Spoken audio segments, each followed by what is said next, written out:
श्रावण सोमवार महात्म्य. हर हर महादेव. श्रावण सोमवाराचं महात्म्य कथा. श्रावण महिना भगवान शिवाचा अत्यंत प्रिय महिना. या महिन्यातील प्रत्येक सोमवार विशेष मानला जातो. भक्तगण उपवास करून, जलाभिषेक करून आणि मंत्रोच्चार करत महादेवाची पूजा करतात. या कथा श्रवण केल्याने आणि सांगितल्याने पुण्य प्राप्त होतं, जीवनातील संकट दूर होतात आणि इच्छित फल मिळतं. चला तर मग कथेला सुरुवात करूया. प्राचीन काळी एका नगरात सुधाकर नावाचा एक गरीब पण अत्यंत भक्तशील ब्राह्मण राहत होता.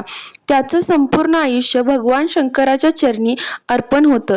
पण त्याच्या आयुष्यात खूप त्रास होते. अन्नाचा अभाव, पैसे नाहीत आणि शरीरही अशक्त झालं होतं.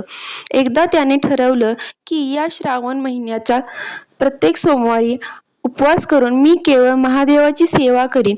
त्याने मनापासून व्रत घेतलं. दर सोमवार उपवास, शिवाभिषेक, बिल्वपत्र अर्पण आणि शिवमहिमा स्तोत्राचं पठण हे त्याचं नित्यकर्म झालं. श्रावण संपता संपता एका रात्री त्याला स्वप्नात भगवान शंकर दर्शन देतात. ते म्हणाले, हे भक्त सुधाकर, तुझी भक्ती आणि उपासनेमुळे मी प्रसन्न झालो आहे. जे काही तू मनाशी ठरवशील ते तुला प्राप्त होईल. सुधाकर जागा झाला आणि त्याच्या आयुष्यात एकदम बदल झाला. त्याला चांगली नोकरी मिळाली, घरात सुख समृद्धी आली आणि आरोग्यही आलं.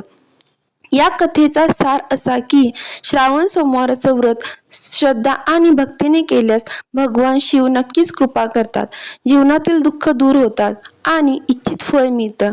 तुमचंही जीवन सुंदर, शांत आणि शुभ हो हीच भगवान शिवाच्या चरणी प्रार्थना. हर हर महादेव.